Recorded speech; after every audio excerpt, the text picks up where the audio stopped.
నేను ఎద్దనపూడి ఎక్సే రఘుకుమార్ని.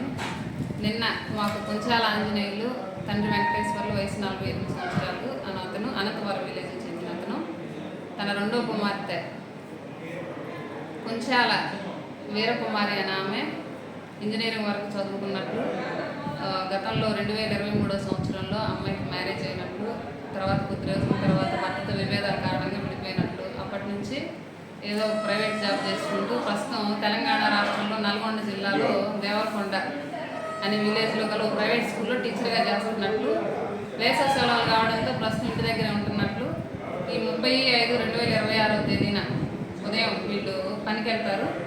పనికి వెళ్ళి వచ్చేలోపు ఉదయం 9:30 గంటల సమయం ఇంటికి వచ్చే టైంకి అమ్మాయి ఫ్యాన్తో చీరకు ఉరి వేసుకొని ఉంది. వీళ్ళ బంధువుల ద్వారా తలుపులు పగలగొట్టేసి అమ్మాయిని బతుకుందేమో అన్న ఉద్దేశంతో కిందకి దించి చూస్తే అప్పటికి అమ్మాయి మరణించింది. దీని మీదట వాళ్ళ ఫాదరు కొంచాల ఆంజనేయులు గారు ఎద్దనపూడి పోలీస్ స్టేషన్లో రిపోర్ట్ ఇస్తే దీని మీద కేసు నమోదు చేసి ప్రస్తుతం దర్యాప్తు దశలో ఉంది కేసు.